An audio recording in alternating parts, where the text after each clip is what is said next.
Yes, I see. Good news, everyone!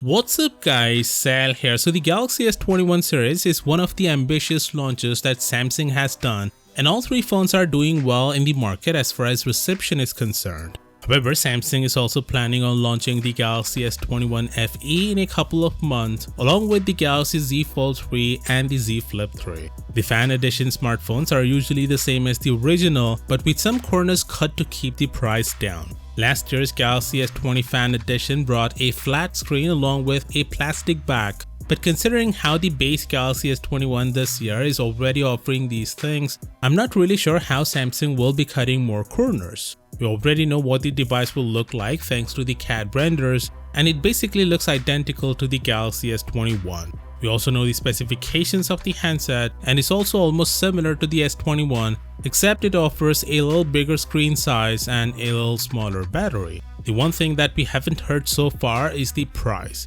And although some people were expecting that the phone is gonna cost the same as its predecessor, the S20 FE, the latest report talks about something else and optimistic. According to a report from South Korea, the Galaxy S21 FE is expected to be priced between 700,000 won to 800,000 won, which if you translate is roughly around $625 to $715. For comparison, the Galaxy S20 FE last year was priced at 900,000 won in South Korea. So this means the S21 FE will be $100 to $200 cheaper than the S20 FE, which is great news. To give you some more context, the 5G version of the S20 FE last year had a $700 price tag. So considering the report, I would expect Samsung to price the S21 FE at $599, which is a good price since the S21 still costs a couple of $100 more. With that said, it's guaranteed at this point that the Z Fold 3 will have an under-display camera.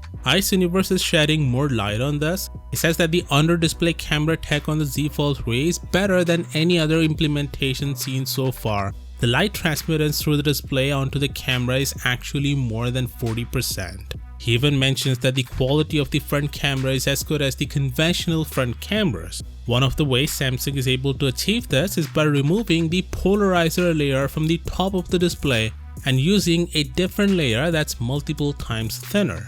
This also helps the display to go brighter than before since the layer won't absorb as much light as before, and as a result the battery life will also be better. Now unfortunately there's still a trade-off. Universe says that the camera is not perfectly disguised and the display kind of looks like a mosaic around that area. He even included an image to tell us what it's talking about. Now we'll have to wait and see if there's something that you'll notice in all conditions or in some special cases such as in direct sunlight. Anyway, Rossian, contrary to previous reports, says the Z Fold 3 will be thicker than the Z Fold 2. That's because of the digitizer Samsung has put beneath the display to enable the S Pen functionality. First, with that being said, do consider subscribing for all the latest tech news, and as always, I'll see you tomorrow. Peace out.